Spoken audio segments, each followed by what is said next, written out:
धर्म प्रेमी बंधुओं, माता आज कौन सा दिन है? जन्माष्टमी। जन्माष्टमी यानी जन्म लेने की अष्टमी। किसने जन्म लिया? किसने जन्म लिया? किसने जन्म लिया? कृष्ण भगवान ने जन्म। कृष्ण भगवान ने जन्म। आज के दिन इस धरती पर किसका जन्म हुआ? कृष्ण भगवान का जन्म हुआ। अब जैन जैनेतर दोनों की मान्यताएं अलग अलग है, पर कृष्ण जी हमारे वर्तमान अवसर काल के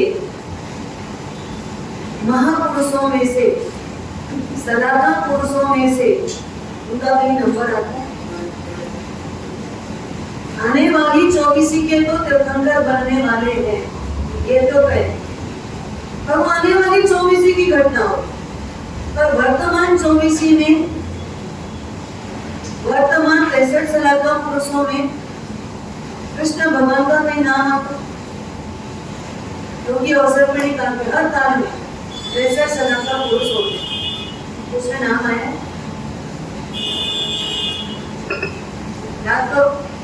याद करके हम तो हीरो हीरोइन मीडिया मुंबई जैसे शहर में रहते हो, एक एक के नाम आपको याद, उसके बेटे का नाम आपको याद है, अब उसका पोता हो गया, उसका भी नाम आपको याद, सब जगह का नाम आपको याद। वो क्या हो गया था? आपको सबका नाम याद है, लेकिन आपके प्रेजेंट भी तो सनातन पुरुष है, प्रेजेंट भी तो सनातन पुरुष है। कौन कौन से होते हैं सनातन पुरुष? याद रखो, ये सब धरोहर है आपकी। याद रखना चाहिए ना, आपको आपकी एक एक चीज याद होगी, लेकिन जो धर्म धरोहर है वो याद नहीं। 63 सनातन पुरुषों में से भगवान को अलग नंबर होंगे, उससे उनका क्या महत्व है भाई? तो राजू का भी नाम लो, तो समुद्र विजय का नाम लो, शिवा देवी का नाम लो, वो बहुत नजदीक के देवीनाथ भगवान के माता पिता है, उनके छोटे भाई रघुदेवी का नाम लो, वासुदेव। तो 63 साल का पुरुष में वासुदेव होते हैं। वासुदेव कितने होते हैं? 9 वासुदेव, 9 प्रति वासुदेव, है ना? 9 वासुदेव, 9 प्रति वासुदेव। तो कृष्ण जी भी वासुदेव हुए, तो 63 साल का पुरुष में तो इनका नामांकन है नहीं। कृष्ण महाराजा का 63 साल का पुरुषों में नामांकन है, और वासुदेव 3 खंड के अधिपति होते। कितने खंड के? 3 खंड के। चक्रवर्ती 6 खंड का अधिपति, और वासुदेव 3 खंड के अधिपति होते। पर जब चक्रवर्ती होते तब वासुदेव नहीं हो सकते, क्योंकि जब 6 खंड में एक राजा होगा, वहां दूसरा राजा कैसे बैठे? तब तक नहीं बैठ सकता ना। तो ऐसे ही कृष्ण वासुदेव हुए, होते ही अपन लोग कृष्ण वासुदेव होते कई जगह पर। कृष्ण वासुदेव के बारे में जब अपन सुनते हैं तो अंदर से एक भाव पैदा होता है, एक अहोभाव पैदा होता है कि हमारे इतिहास में, हमारे शास्त्रों में वर्तमान 65 साल का पुरुष चरित्र जिस पर कलम चलाई है कली का सर्वज्ञ हेमचंद्राचार्य जी महाराज ने, उसमें भी कृष्ण जी का पूरा उल्लेख है। और कृष्ण जी का ये जीवन इसलिए देखना ज्यादा जरूरी है क्योंकि कृष्ण जी ने इस जगह में कौन सा ऐसा महान कार्य किया। आपको पता है कृष्ण जी के जन्म में ही, इस जीवन में ही उन्होंने क्या क्या बड़ी बड़ी विशेषताएं रखी, कौन कौन सी विशेष क्वालिटियां थी, बता सकते हैं? तो एक दो वक्त बताइए लोग। हाँ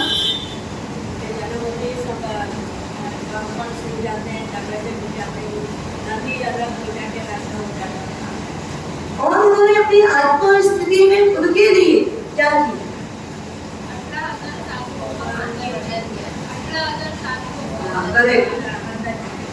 18,000 साधुओं को एक साथ एक ही दिन में वंदन किया। एक साथ मतलब ऐसा नहीं, ऐसा लेके नहीं किया। हाँ पूरे 18,000 साधुओं को विधिवत वंदन किया। किसने? कृष्ण वासुदेव ने किया, 3 खंड के अधिपति ने किया। समझ में आ गई बात? 3 खंड का साम्राज्य जिनके पास है, ऐसे कृष्ण वासुदेव 18,000 साधु को, 18 साधु नहीं, आपका तो 7 को भी वंदन नहीं करने का इतना अवसर मिला है? किया हमने कभी? सातों महाराज को जाके विधिवत वंदन? महाराज हम तो क्या आते हैं तो आया कोई करा देता है तो कर लेते हैं, नहीं तो हमारा एक वंदन भी आवश्यक नहीं है। एक वंदन भी हमारा आवश्यक नहीं है। अभी जैसे कोई व्याख्यान में आया और मक्खन दानी किया और बैठ गए, ऐसे होता है ना। जनता जो भी आता है वो आया तो व्याख्यान के बीच में स्खलना नहीं की जाती, उसको पहले वहां से वंदन करके फिर एंट्री करने का, क्योंकि बीच में आके करेंगे तो सबका ध्यान विक्षेप होगा। पर किसी भी दिन आपने, अगर हम 7 साल भी जिए तो सातों को वंदन किया। कृष्ण वासुदेव जैसे कितने को वंदन किए? एक दिन में 18,000 साधु को वंदन। 1 2 3 4 5 7 18 नहीं, 18 180 नहीं, 1800 नहीं, कितने? आपको 18,000 बार मक्खन लगाने को बाप जी मुझे उनको हो जाएगा, माँ जी बोले बाप जी तुम्हार भी दुख जाएगी। 18,000 साधु को, अरे या तो मक्खन दानी कर लो, इतने साधु नहीं मिलेंगे वहां से, कोई बात नहीं। आप मंदिर जाते हो ना? हाँ मंदिर जाते हो ना?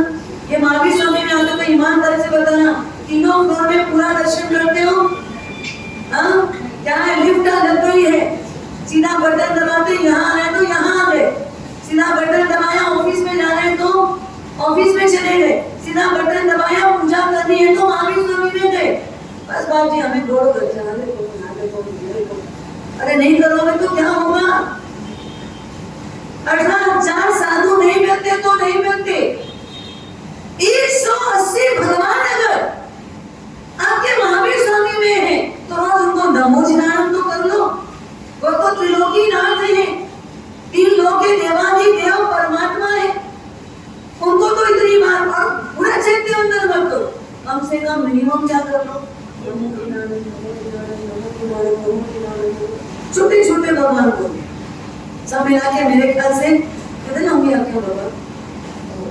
ऊपर है, कितना ऊपर है? अच्छा ये बताओ चांदी के भगवान रबड़ी चांदी की मूर्तियों के हैं, याद रही कितनी थी कितनी नहीं थी। तो रोज लगता है कई बार मंदिर में जाते समय कभी एक कोई उठा के ले गया था तो आपको तो पता ही नहीं चलेगा यहाँ थे कि नहीं थे, भगवान कितने थे कितने नहीं थे, कम हुए ज्यादा हुए, क्या हुआ? क्या जवाबदारी है आपकी? क्या जवाबदारी है बोलो?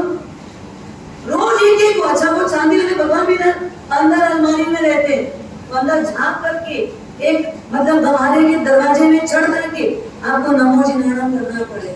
सब धातु के भगवान उधर ही साइड में एक एक को वंदन तो पता चले एक आध भगवान चले तो नहीं गए, पता लगा रोज नहीं आते तो एक एक भगवान बोले अपन चलते चलो, बाजू में ज्यादा आते वहां चले जाते। हाँ इस भगवान खसक जाएंगे तो क्या होगा? हमारी एक चूड़ी भी इधर उधर हो जाए, एक चांदी की ग्लास छोड़ो, एक तो स्टील का चम्मच, हाँ 4 चम्मच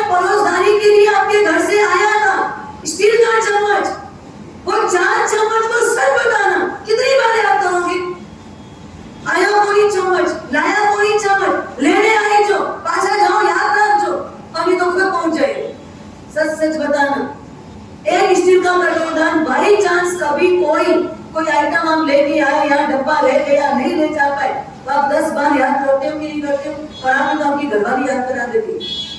हाँ वो लगाई पहुंचिया ना, पहला ले लीजिए डब्बा, ले पाछा होता भूल जाओ ना, पता नहीं को ढाई नहीं पड़े।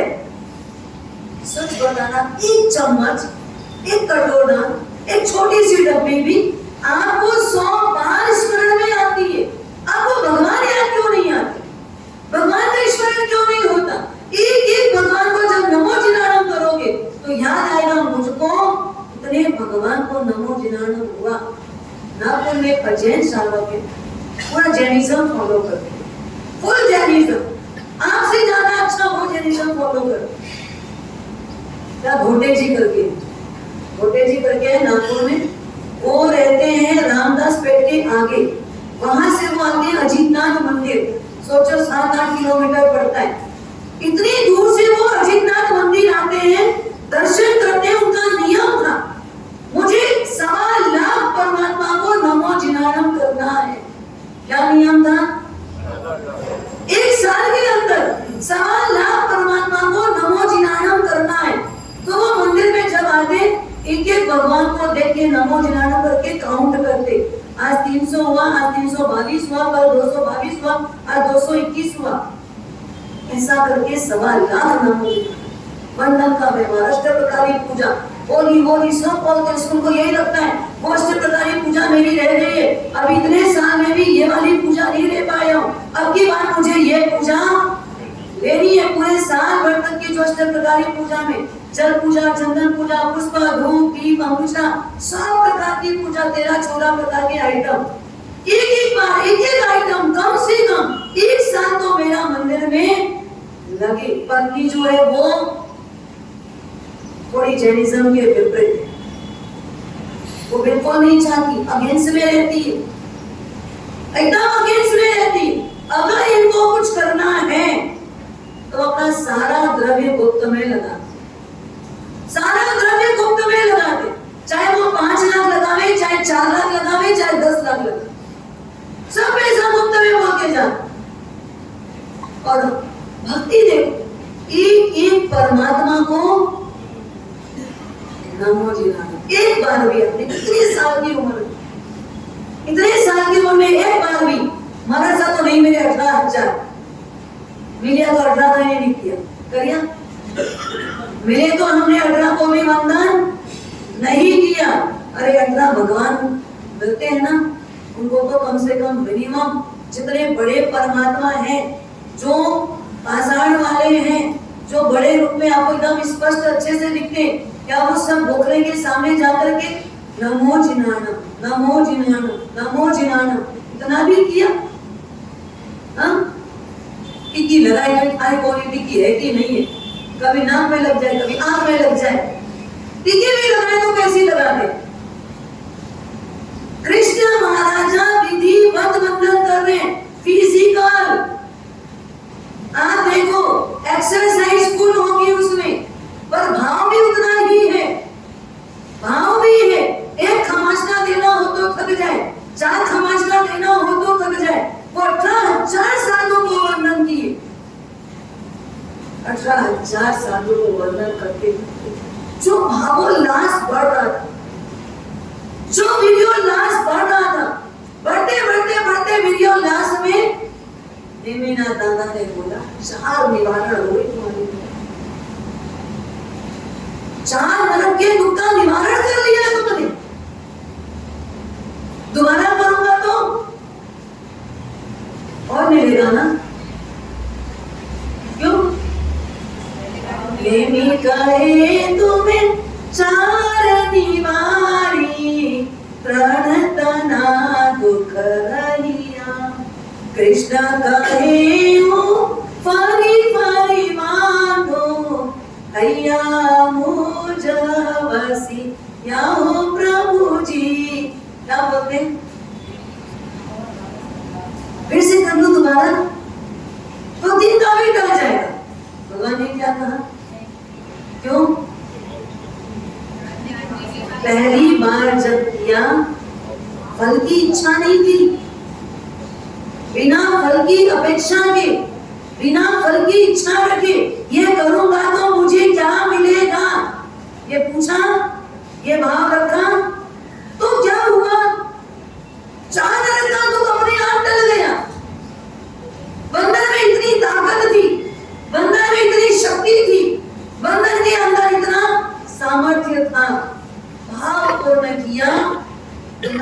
इतना कर्म क्षय किया,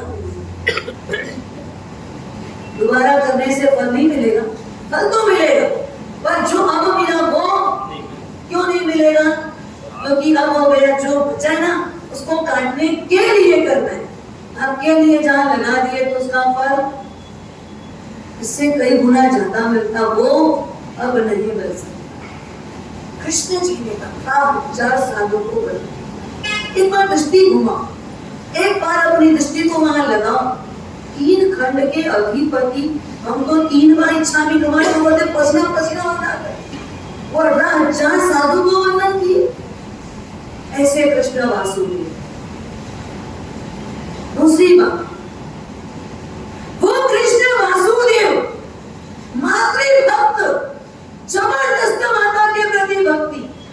आज के जमाने के लोगों को अगर माता पिता के प्रति भक्ति सीखनी हो तो कृष्ण जी से सीख लो, रामचंद्र जी से सीख लो, भगवान महावीर से सीख लो। सबके जीवन में माता पिता के लिए बहुत बड़े बड़े काम हुए कि नहीं हुए अशोक जी?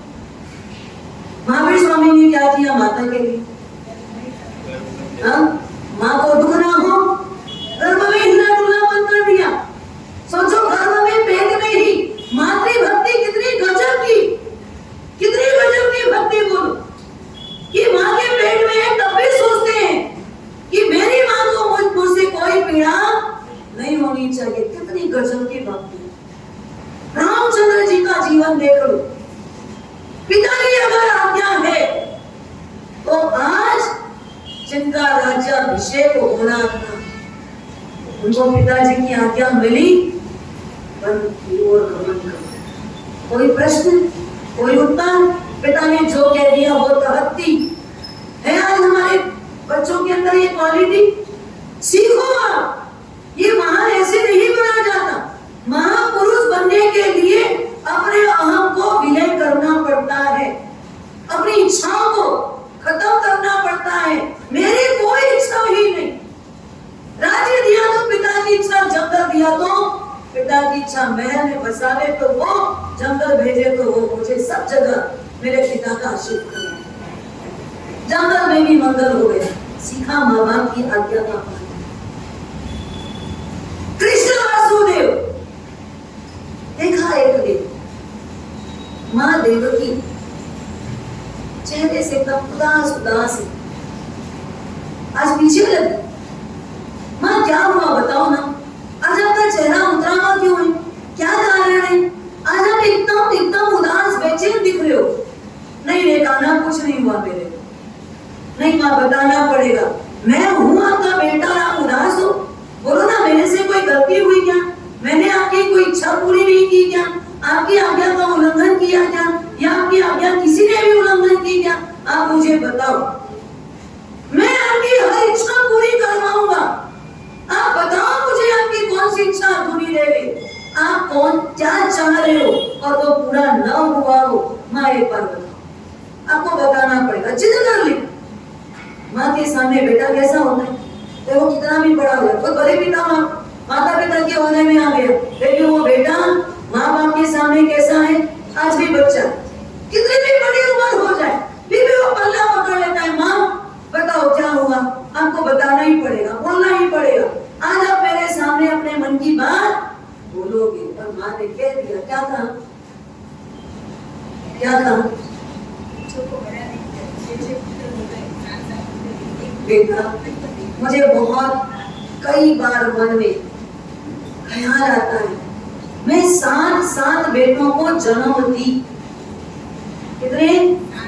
मैं 7 बेटों को जन्म दी, लेकिन मैं एक ऐसी हतभागिनी माँ हूँ, एक भी बच्चे को अपनी गोद में नहीं ले पाई। एक भी बच्चे को गोद में सुलाना, मातृत्व देना, ये मुझे दुर्भाग्य से नहीं मिला। इतने बच्चों को जन्म देने के बाद क्यों माँ? हिस्ट्री सब पता चल गई, कोई बात नहीं। अब एक बच्चा को और बेटे, मैं भगवान को प्रार्थना करूंगा, मैं ऊपर वाले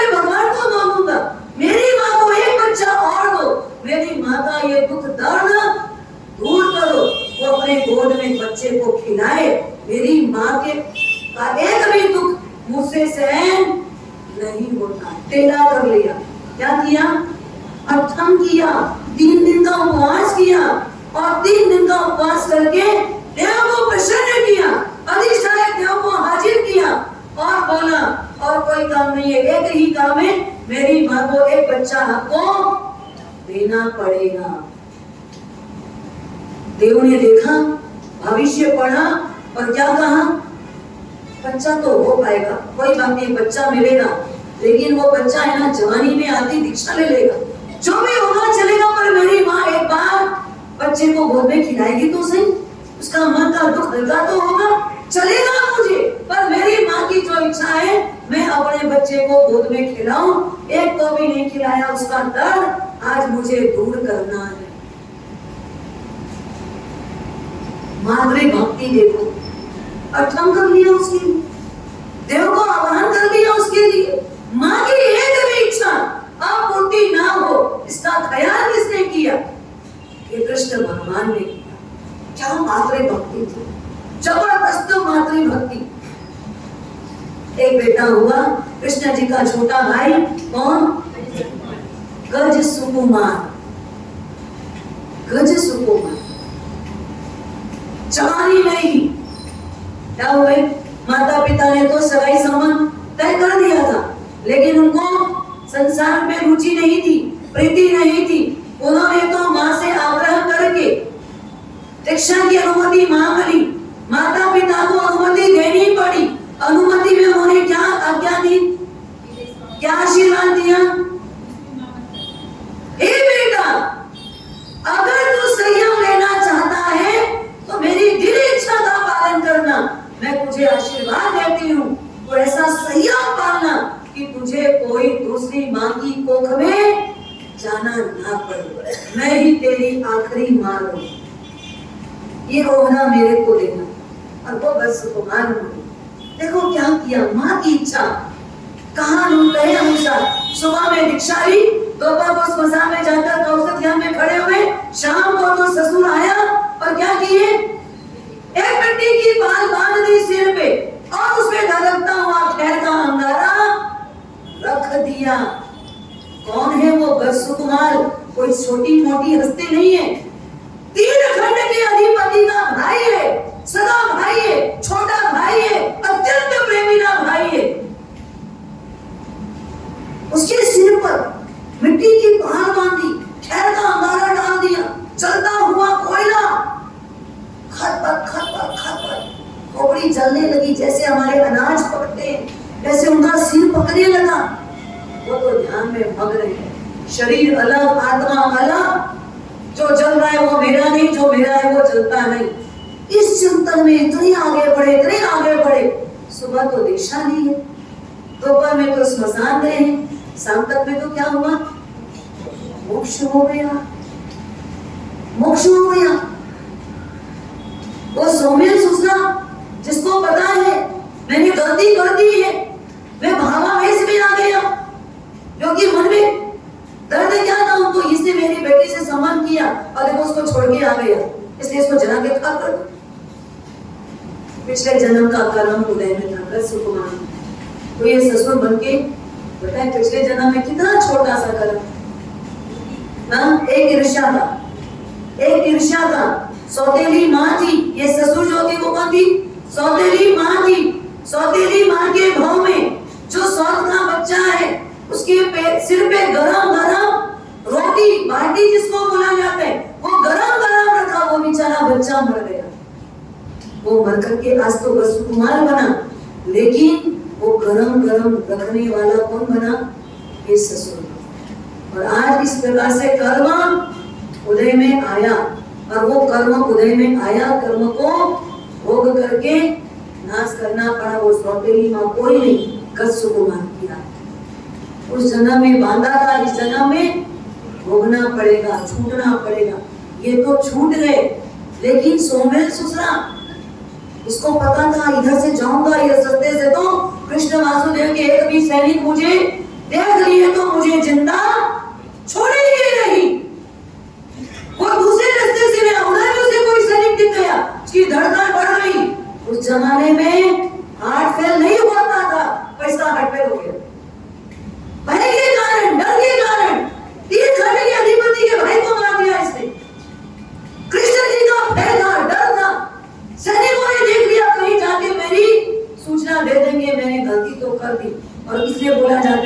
अखाड़े में भी कोई हार्टफेल हुआ किसी का तो दिया जाता है सोमिल का नाम। ये सोमिल सुसा का हार्टफेल हो गया, रास्ते में जाते जाते इसकी मृत्यु हो गई। वासुदेव कृष्ण जी से सीखिए मातृभक्ति और आगे बढ़ो। कृष्ण जी का जीवन गुणानुरागी का जीवन, गुणानुराग गजब का।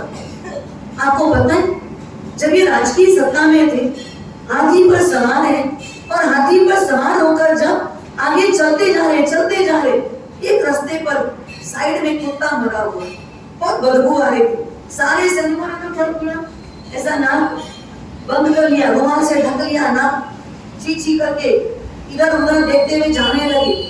कृष्ण जी ने कहा भाई देखो तो सही, वो मरे हुए कुत्ते के शरीर से एक तरफ बदबू भले आ रही है और दूसरी तरफ देखो उसके दांत कितने साफ सुथरे एक लाइन बद्ध है, कतार बद्ध है। तो जहां अशुद्धि है उसमें भी जो उनको अच्छा दिखाई दे रहा है वो भी देखने की दृष्टि और उससे आगे बढ़े। कृष्ण जी हेल्पिंग नेचर वाले थे, पता है आपको? आपके शब्दों में क्या थे? हेल्पिंग नेचर वाले थे। क्या हुआ, एक बार कृष्ण जी ऐसे ही घोड़े पर हाथी पर सवार निकल रहे थे और रास्ते पर चलते चलते एक 90 साल की वृद्धावस्था 90 सालों की 190 साल, उस समय उम्र बड़ी होती, एकदम वृद्ध झुकी हुई कमर वाला आदमी जो एक ईंटा उठाता यहाँ से और उठा के वहां छोड़ने जाता, फिर आता एक ईंटा उठाता यहाँ से और वहां छोड़ के आता। कृष्ण जी ने देखा इस उम्र वाले व्यक्ति को एक एक ईंटा यहाँ से वहां से यहाँ आने जाने में कितनी तकलीफ होगी, कितना समय लगेगा, कितना श्रम होगा। हाथी से नीचे उतरे और क्या किया, उस वृद्ध बाबा को बोला लो बाबा एक ईंट मैं भी रख देता हूँ तुम्हारे साथ। और कृष्ण जी ने एक ईंट उठाया और क्या हुआ, हाँ सारी ईंटें उड़ गई अपने आप उड़ गई लीला से। हाँ कृष्ण जी लीला वाले थे। अरे अगर कृष्ण जी ने एक ईंट उठाई मतलब जितने उनके साथ राज परिवार था, जितने सैनिक थे, जितने राज सेवक थे, सब एक ईंट उठा ली। वो वृद्ध आदमी की पूरी ईंट एक साथ उस तरफ पहुंच गई। देखिए नेचर, प्रकृति, ऐसे होते महान व्यक्ति। भगवान ऐसे नहीं बना जाता, हर काम करने पड़ता है, हर जगह अपने आप को हम उठते लाना पड़ता है। खाली खड़े हो जाने से काम नहीं बनता। नेचर, प्रकृति, अपना स्वभाव, अपना धर्म याद करो उसको कि अगर ये काम मैं करूंगा तो क्या होगा, मेरे पीछे सारे के सारे करने लगेंगे। किसी को बोलना नहीं पड़ा, कहना नहीं पड़ा, मैं ये उठा रहा हूँ, देखता नहीं क्या तुम सब लोग एक एक उठाओ, जब मैं उठा सकता हूँ तो तुमको भी उठाना चाहिए। किसी को बोलने की आवश्यकता नहीं थी, एक इशारा काफी था। वो कृष्ण महाराज बहुत सारे जिनके जीवन के बारे में जितना कहा जाए उतना कम है। शाही संगीत के धनी कृष्ण वासुदेव और वर्तमान 24 के भगवान महावीर, इन दोनों के जीवन में ना बहुत से मिले, बहुत सारी चीजों की समानता है, बहुत सारे पॉइंट मिलते जुलते हैं। ये भगवान महावीर 24वें तीर्थंकर हुए और वो कृष्ण वासुदेव नेमिनाथ भगवान के चचेरे भ्राता हुए, वासुदेव के रूप में हुए, पर उनका और इनका जीवन बहुत सारा मिलता जुलता है। आपको पता है भगवान महावीर स्वामी जन्म हुआ, जन्म होते ही साथ सबसे पहले उनको कहाँ ले जाया गया, हर तीर्थंकर को ले जाए, कोई बड़ी बात नहीं, हर तीर्थंकर को ले जाया जाता है। तो मेरू पर्वत पर जब लेकर के गए, पहली बार किसी इंद्र के मन में कोई संशय हुआ, भगवान मेरी गोद से कहीं बह न जाए, इसके लिए वो अभिषेक की आज्ञा नहीं दे रहे, अभिषेक के लिए कह नहीं रहे, रुक गए। कहीं भगवान बह गए तो उस समय भगवान महावीर कितने दिन के हैं अभी? कितने दिन हुए जन्म लिए? 3 ही नहीं हुए हुए, अभी तो जन्मे हैं। राज परिवार में किसी को पता नहीं चला, राजघराने में किसी को नहीं पता चला, किसी को नहीं पता जन्म हो गया, सब तो अवस्वापिनी निद्रा पे। लेकिन अभी का जन्मा हुआ बच्चा इंद्र की गोद में बैठा है और इंद्र की गोद में बैठे बैठे उनको अभिज्ञान लगाया और देखा। सौधर्मेंद्र आज्ञा नहीं देने कारण भगवान गोद से कहीं रह न जाए इसके लिए। और जब ये आज्ञा को देखा तो तीर्थंकर तो अनंत बली है। तीर्थंकर कैसे हैं? अनंत बली है, क्यों रहेंगे? इंद्र की शंका का निवारण करने के लिए उन्होंने अपना बल कैसे दिखाया? गोद में ही बैठे हैं, उठ के नहीं गए कहीं, इधर उधर कहीं गए नहीं, गोद में ही बैठे हुए हैं। जितने पैर का एक अंगूठे का एक तौर पर छोटा सा हिस्सा बस ऐसे मेरू पर्वत को टच किया, मेरू पर्वत को ऐसा छुआया और क्या हुआ? पूरा मेरू पर्वत हिलने लग गया। पहाड़ है, पहाड़ जो स्थिर रहता है उसको उन्होंने हिला दिया। किससे? अपने एक अंगूठे की ताकत में। कृष्ण जी के एक अंगूठे की ताकत से क्या हुआ था? वो भी जन्मा हुआ बच्चा है, अभी तो जन्म हुआ ही है, और उनको कौन सी नदी पार करवानी है? यमुना नदी पार करवानी है। इतनी बड़ी यमुना नदी पार करवाते समय इतना पानी कैसे होगा पार? क्या किया कृष्ण जी ने? अपने एक अंगूठे से इस पानी को स्पर्श किया और क्या हुआ? जो अचल था वो चलने लगा, जो चलता था वो अचल हो गया ना। सारा पानी स्थिर हो गया, स्थल के रूप में बन गया। महावीर ने हिलाया जो अचल पर्वत था उसको, और इन्होंने क्या किया? जो चलती नदी थी उसको स्थिर कर दिया, रोक दिया, और तब वसुदेव उनको लेकर। देखो महापुरुषों का जीवन कैसे समान होता है। ले जाते खेलते खेलते एक बार भगवान महावीर को एक सांप मिला। 8 साल की उम्र थी, याद है ना अमर की क्रीड़ा? अभी कल्पसूत्र में सब सुन लिए, सुनेंगे, और पहले कई बार अपने बारे में थोड़ी बताते जो याद रहेगा। अपनी कहानी अपने को पूरी याद है, भगवान महावीर की कहानी याद है कि नहीं? अमर की क्रीड़ा 8 वर्ष की उम्र में देव बालक के रूप में आए और परमात्मा की परीक्षा ली। उस परीक्षा में परमात्मा को नहीं पता ये मेरी परीक्षा, पर तो वृक्ष में चढ़ना है। चढ़ते चढ़ते क्या किया? एक काला सा बड़ा लंबा जहरीला सांप था, उसको सीधा पकड़ा और धीरे से नीचे छोड़ा ना। कृष्ण जी ने क्या किया? यमुना नदी में खेलते खेलते गेंद चली गई। उस गेंद को लेने गए तो क्या हुआ? खालिया नाग कौन फैला के बैठा था, उसको पकड़ लिया। किसने? 5 लाख चेष्टा है, बाल्यकाल थी, बाल्य अवस्था है। गेंद खेलने मतलब कौन सी अवस्था है? बाल अवस्था है। और उस बाल अवस्था में भगवान महावीर ने सांप को पकड़ा, तो इन्होंने भी क्या किया? सांप को पकड़ लिया। अब इसके आगे बढ़ो। भगवान महावीर के जीवन में एक ऐसा प्रसंग आया जब वो दान संवत्सर दान देकर के चले गए। अब उनके पास देने की बात ही नहीं है, जो देना है वो ज्ञान का उपदेश देना है। ऐसे समय में अगर एक ब्राह्मण मांगने आया तो भगवान ने क्या किया? देखो अब तो देने की बात ही नहीं थी, तो भी भगवान आने वाले को खाली नहीं लौटाए, दे दिया। क्या दिया? देव दूसरे वस्त्र भी फाड़ के दे दिया। देवों के और जब कृष्ण भगवान के यहाँ कौन आया, क्या लेके गए, चावल। कितना चावल, हाँ एक आध बोरी लेके गए, हाँ एक आध बोरी चावल ले गए क्या, एक मुट्ठी चावल पर्याप्त है। आप लाते हो भगवान के दरबार में रोज एक मुट्ठी चावल कम से कम चढ़ाते हो, हाँ परमात्मा के दरबार में रोज कम से कम स्वस्ति किया जाता है।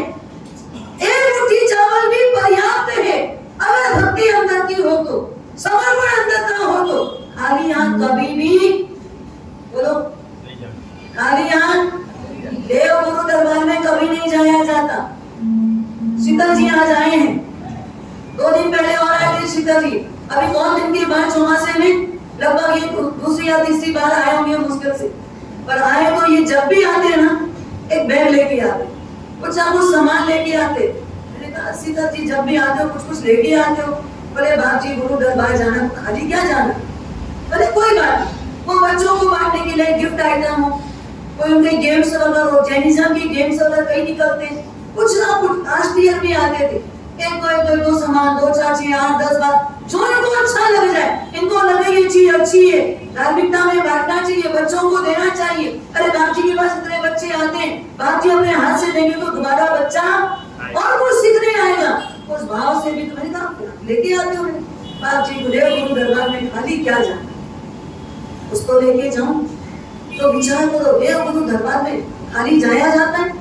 हमारे तो अष्ट प्रकार की पूजा की सामग्री परमात्मा के दरबार जब भी जाओ तो जब भी जाओ तो अष्ट प्रकार की पूजा की सामग्री लेके ही जाने का विधान है।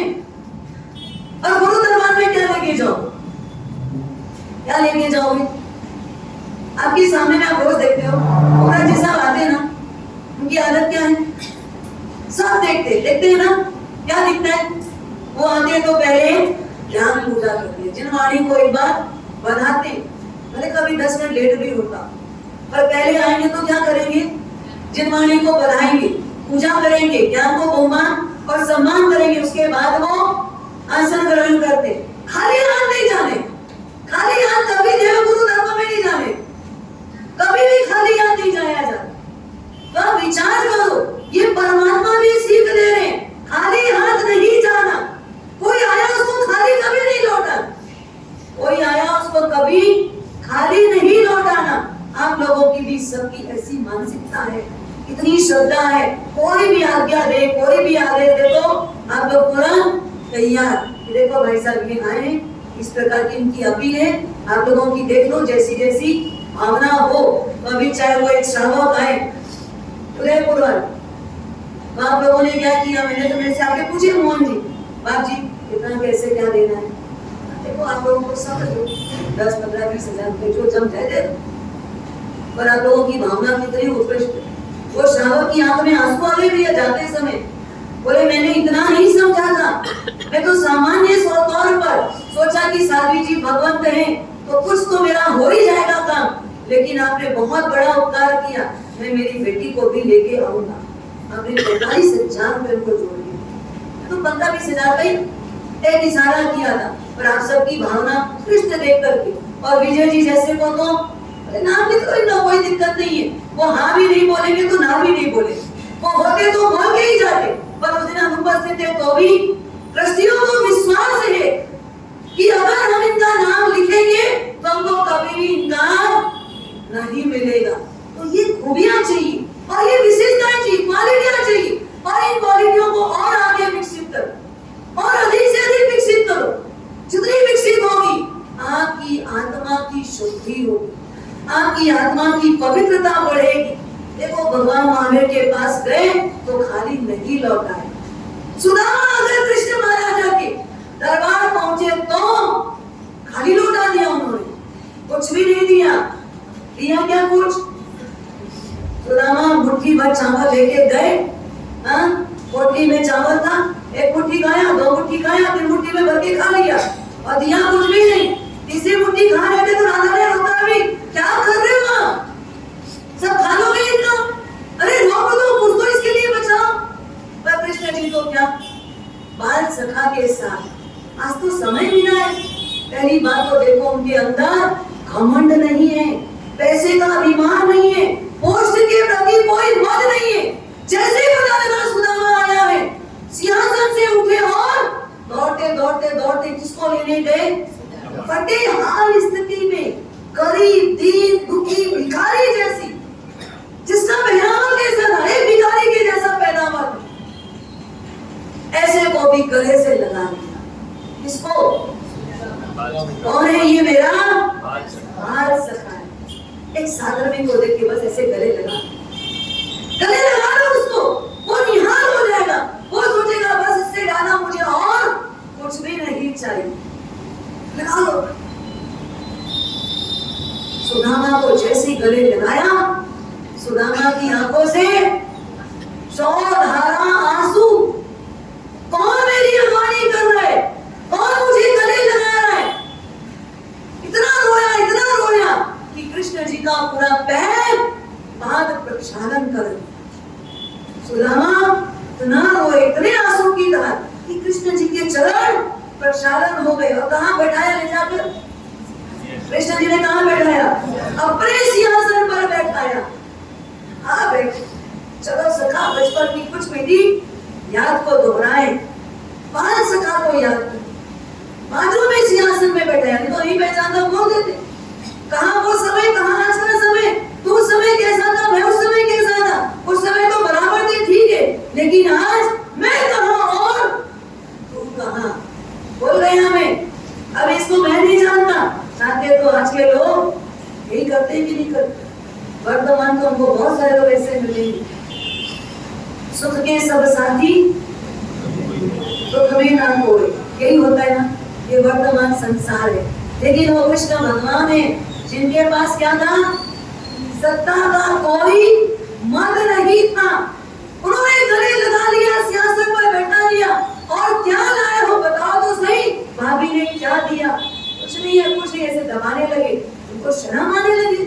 क्या दूं इतने बड़े व्यक्ति को चावल जैसी चीज? पोटली दिखाओ? नहीं दिखाओ, भाभी ने कुछ तो दिया हुआ मेरे लिए। और चीर करके वो पोटली में से चावल, कच्चा चावल ही खा लिए। सुदामा सोचे अब कुछ बोलेंगे, अब कुछ बोलेंगे, अब कुछ बोलेंगे, लेकिन हुआ क्या? कुछ नहीं बोले कृष्ण जी। अब सोचे जाना तो पड़ेगा, कुछ बोल तो नहीं है, कुछ दे भी नहीं है। चुपचाप सुदामा इतने प्रेम में टिके हुए थे, सोचा सब तो दिल दे दिया, और क्या जरूरत? इतना दिल दिया, कोई जरूरत भी नहीं है। लेकिन जब सुदामा बाहर निकले और अपनी झोपड़ियों की ओर गए, झोपड़ी ही गायब हो गई, झोपड़ी ही नहीं है। कहाँ गया मेरा परिवार? कहाँ गई मेरी पत्नी? कहाँ गई झोपड़ी? चारों तरफ देख रहे, किधर दिखे, किधर दिखे, किधर दिखे। कुदरे में ऊपर से आवाज आई, स्वामी इधर पधारो, स्वामी इधर पधारो। इस महल में तुम हो? ये महल किसका है? किसने दिया ये महल? हाँ, वो कृष्ण जी की लीला। सामने नहीं दिया, दिखा के नहीं दिया, छपा के नहीं दिया, बता के नहीं दिया। कैसे दिया? गुप्त रूप से दिया। सबको बताया नहीं, मैं मेरे मित्र को इतना दे रहा हूँ, इतना देता हूँ, देख लो कितना दे रहा हूँ मेरे मित्र को। दिखाया उन्होंने, सीखने लायक चीज। छुपे रुस्तम सब दे दिया, क्या नहीं दिया? क्या नहीं दिया उनको? इतनी बड़ी शक्ति दे दी, बड़ा महल है, राजघराना है। अब तो पूरा सब कुछ बदल गया, रहन सहन, सारी स्थिति परिस्थिति, घर में जो था वो कुछ भी नहीं, सब नया नवेला, सब नई चीजें, नई दुकान है, नए मकान, नया पकवान है, नया बर्तन है, नया कपड़ा है, नया सब कुछ, और सब ऊंची ऊंची क्वालिटी। इतना बड़ा ऊंचा महल, पलक झपकते बंधा के ताकत है, खंड के अधिपति की ताकत है। और उसके आगे बढ़ जाओ, देखो ये सिमिलर बता दी मैं आपको। भगवान महावीर और कृष्ण जी, कृष्ण जी यहाँ से आगे बढ़े। आपको पता है भरी राजसभा है, और उस भरी राजसभा में दुर्योधन के आदेशानुसार दुशासन ने क्या किया? द्रौपदी का चीरहरण कर लिया। लेकिन वो कृष्ण वासुदेव कहाँ गुप्त रूप से छुपे हुए उस लज्जा नारी, उस नारी की लज्जा अखंड रखी, उसको लज्जा में नहीं होने दिया। सारे को कितना भी खींचा, लेकिन खींचते खींचते खींचने वाला थक गया, हार गया, परेशान हो गया। लेकिन वो कपड़ा विहीन, वस्त्र विहीन उस द्रौपदी को नहीं कर पाया। किसकी वजह से? कृष्ण वासुदेव बैठे हैं ना, वो कृष्ण वासुदेव बैठे हैं और कृष्ण वासुदेव ने अपना कर्ज चुकाया, कर्ज पूरा किया। एक स्त्री की लज्जा कोई लूटे नहीं, इसलिए कर्ज पूरा किया। और कर्ज क्या अदा किया आपको पता है? किसी एक समय उनकी उंगली में थोड़ा लग गया था, लगा तो खून निकलने लगा। तुरंत द्रौपदी ने क्या किया? अपने साड़ी के पल्ले को फाड़ के भी पट्टी लगा दी और खून की धार बंद कर दी। वो साड़ी के पल्ले के जो तंतु थे वो कितने थे? कितने थे? 999 थे। कितनी साड़ी लपेट आई यहाँ पर? 999 साड़ी, एक एक तंतु की एक एक साड़ी आती है, 5 मीटर की साड़ी बनती है। आप देखो, ये महान व्यक्तियों की मिसाल है, ये महापुरुषों का जीवन है।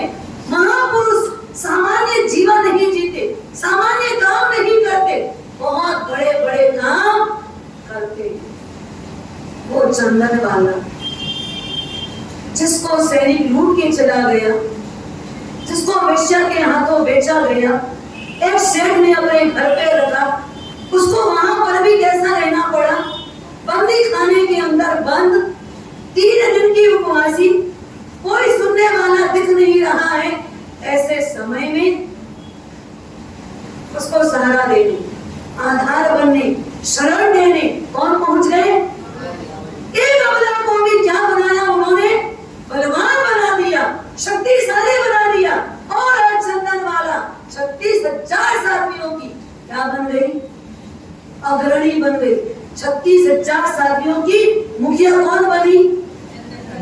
ये भगवान महावीर ने तारा। कौन तारा? द्रौपदी को तारा तो कृष्ण जी ने, और चंद्रा को तारा तो किसने? भगवान महावीर ने। ये महापुरुषों के जीवन की घटना है। ऐसी एक नहीं, कई घटनाएं होती है, कई बातें होती है। अगर हम इनके जीवन को पढ़ते जाएं तो पढ़ते पढ़ते पढ़ते समझ आता है महापुरुष महापुरुष होते हैं। इनका हर छोटा काम भी बहुत बड़े रूप में होता है, छोटे सा काम बड़ा रूप दिखाता है, और उनका कोई काम छोटा होता ही नहीं। पहली बात, हमारे लिए वो छोटा होगा, लेकिन वो हर काम को इतना वजूद देते हैं कि वो काम बड़ा होता है। ऐसे कृष्ण जी की जन्माष्टमी, लोग तो क्या सोचेंगे? वो माखन चोर के, आज माखन चोरी करके खाते। माखन चोर नहीं थे, वो चोर का इल्जाम नहीं लगाने का। बाल सुरक्षित होती है, बच्चा तो वैसे ही खाता है, बच्चा तो वैसे ही हटीला होता है, बच्चा तो जिद्दी होता है, बच्चा को जब जो अच्छा लगता है वो खाया और खा लिया। माखन बड़ा प्रिय था। क्या प्रिय था उनको? क्या प्रिय था? एक पॉइंट और मुझे याद दिलाया रत्न दीदी ने, बोले और एक सिमिलरिटी, एक और सिमिलर उनके जीवन में। कृष्ण जी की माँ कितनी थी? माता पिता कितने हुए? 2। और भगवान महावीर के कितने हुए? 2 हुए ना। भगवान महावीर के भी 2 माता पिता थे, और कृष्ण जी की भी 2 माता पिता थे। जन्म किसी ने दिया और पोषण किसी और ने किया। यहाँ गर्भ में आए किसी के और जन्मे किसी और से। तो ऐसे करके महापुरुषों का जीवन बहुत सारी बातों की शिक्षा देता है। इन शिक्षा को अमल में लेना, शिक्षा को ध्यान में लेना, तो जन्माष्टमी बोलना हमारे लिए सार्थक है। ये तो हमने बहुत जगह सुना है, जन्माष्टमी को छुट्टी रहती है तो लोग क्या करते हैं? खाली बैठे रहते, घूमने जाते, फिरने जाते, और बहुत जगह पर तो लोग जुआ खेलते हैं। पता नहीं क्या आज के दिन को बनाते समझते। आज के दिन बहुत जगह पर लोग इस प्रकार की भी हरकत करते हैं, और क्यों करते उसके पीछे का रीजन है